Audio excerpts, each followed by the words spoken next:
Good morning, everyone. Welcome to the first press conference of the day, TIFF 2010. I'd like to welcome you here. Thanks very much for coming. A couple of housekeeping notes. Please, guys, we're going to have 1 minute of pictures being taken here from the front. Once you finish that, please make sure that you move to the sides and leave some space for the volunteers. You guys standing on the chairs, please put them back on the right place and do not sit on the front row if you don't mind. Media asking questions, please stand up and then announce who you work for. Just so the camera can get you. Not forgetting that press conferences are being broadcast live at bell.ca/movie lover, and they are available on your smartphone on the Bell network. I'd like to welcome on stage the director, the screenwriter, the actors of the film Conviction, and Eric Kohanek.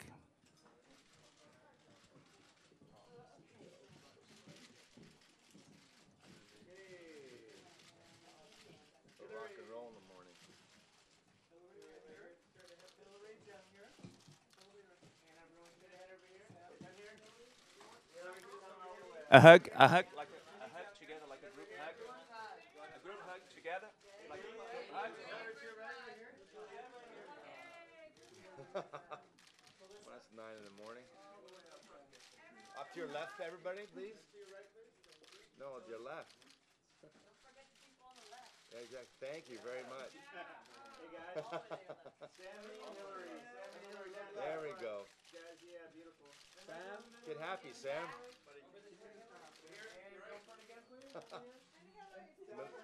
Melissa, down to your left, please. Everyone over here, please.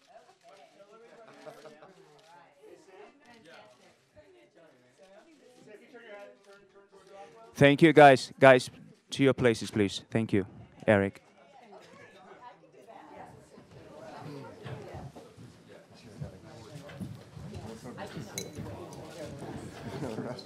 Good morning. Welcome to this morning's first press conference. My name is Eric Kohanek. I'm the moderator. And in the spotlight today, we have Conviction, which dramatizes the incredible true story of Betty Ann Waters and her incredible quest to prove the innocence of her brother Kenny, who was found guilty of murder.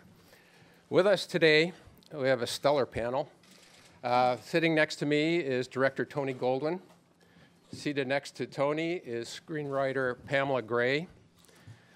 Next to Pamela, we have, in the role of Betty Ann Waters, actress Hilary Swank. Next to Hilary, playing the role of Kenny Waters, Sam Rockwell. Next to Sam, playing the role of Abra Rice, Betty Ann Waters' best friend, is Minnie Driver. Next to her, playing Kenny's ex-girlfriend, Rosanna Perry, Juliette Lewis. And next to Juliette, playing police officer Nancy Taylor, Melissa Leo. And last, but certainly not least, the real Betty Ann Waters, upon whom the story was based. We'll open the floor to questions. If you have any questions, please put up your hand so we can get a microphone to you. And we'll start right off. Right down front here. Hi, Fabian Weinthal for Latin America. I have a question for Hilary. Could you relate the story in a way going back in time where your mother brought you, move with you to Hollywood and stick with you for you to get this kind of job? Yeah. I'm sorry. So it's okay to ask for, because it's personal things? Like? We'll talk about the film, but... Okay, I just want to make sure we have time. You know what, I'll make that quick because it's kind of a story that everybody knows, but I came from a small town, and my mom and I moved to Hollywood on $75 and a mobile gas card, and my mom believed in me, and I was sharing with Sam. We lived out of the car for a couple weeks, but for me it was a joy because I was pursuing my dream, and I'm more than grateful and beyond moved that I'm in a position now where I'm getting to tell stories and portraying people like Betty Ann Waters, who is my hero. In talking about the film, Tony, I know this was an 18-year quest for Betty Ann. It was a 9-year quest for you, I believe, to bring this to the screen. Can you relate a bit about how you came across the story and how you brought it? 9 years ago, my wife heard a piece about Betty Ann and Kenny. I think it was on 60 Minutes, because it was all over the news when Kenny was exonerated. And she told me about it. I missed the segment, but I got fascinated with this bond between this brother and sister, and I found myself asking the question, what if she had been wrong? What if he was guilty? What if she had not succeeded in getting him out of prison? Would her quest have been in vain? And I realized that the love between these two people was the thing itself, and it didn't really, the story wasn't did she or didn't she succeed. It was I wanted to explore this love story between a brother and a sister, and that's what got me interested in the story. And just took a few years to get here. One of the interesting things about the film was the structure of it, Pamela. I wonder if you could talk a bit about how you structured the story, because there's a lot of material that you had to pore over.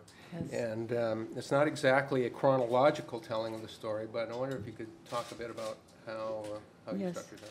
Well, there's such a wealth of material that it was definitely overwhelming once I saw what I had in front of me, which were boxes and boxes of court transcripts and legal documents covering 20 years and information about DNA. And I stood there and said, what have I gotten myself into? But what matters is how much I loved Betty Ann from the moment I met her and how much I cared deeply about these characters.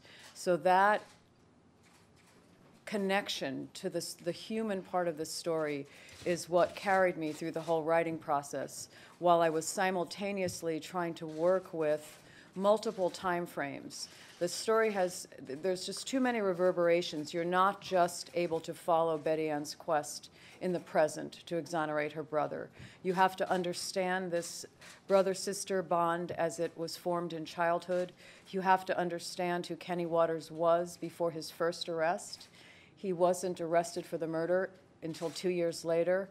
Betty Ann goes through a marriage, motherhood, all these steps before she decides to go into law school. And from the time she gets out of law school, it's almost as if another movie begins. So it was my goal to basically write 4 movies at the same time and have them interconnect. I didn't want it to just seem like, okay, now we have a flashback, because everything reverberated. And the main key was to always remember that this was a love story between a brother and a sister, and that's really what it was about, and that helped me navigate my way through the plot. We have a question down front here. While we're getting the microphone there, maybe Hillary and Sam, you can talk about the characters and the bond that they had, and how you came to illustrate that on screen, and the process you went through. Well, like Pamela said, the heart of this story, it's this love story between these siblings. And when you understand that they were each other's everything, they without the lack of parenting, they literally became each other's lives. When you understand that, it was, in the way I interpreted it was that if Kenny were to die, that Betty would die. It was like they were connected. It was like she would be losing, her heart. I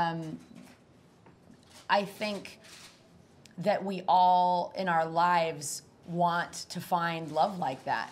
And that's essentially what I really connected to, the idea of this love story between these two people. And I find that that's what people are saying after they see the movie. It made them look at the person next to them and say, I love you, and I don't want to take you for granted, and I want to water and nurture this. So, Sam, you want to weigh in on that?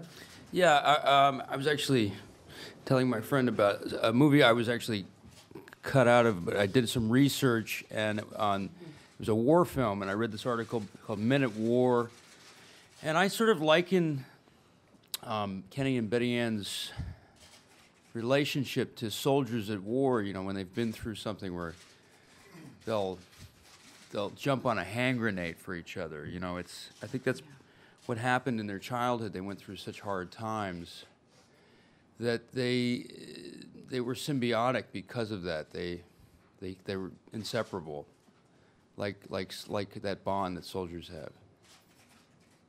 Go ahead, right down. Hello, Juan Carlos Garcia from Mexico. This is a question for Hillary. Can you tell me what did you learn from this character in this role as a human being? Yeah, it's a great question. I was reminded, it's kind of goes with the first thing that I was saying. I was reminded of what's important in life. I was reminded that family is everything. And, you know, we can get so caught up in so many other things and moving through life, and until your life is threatened with, like Kenny's was, or by health, or you're really not reminded of that. So I was just reminded of what's important, and that to also try and carry a little bit, you know, of that selflessness. You know, that Betty she wears her heart on her sleeve, and if I could carry some of that grace in my heart, I'm a better person. Right back here. Mila Kanev, Mix TV. I have to congratulate you guys. The acting was so superb from everybody. My question to Hillary. You always take this, I mean, most of your films, you take such a challenging, risky roles, but you're still warm and genuine and normal person. And you have it for different roles, different preparations.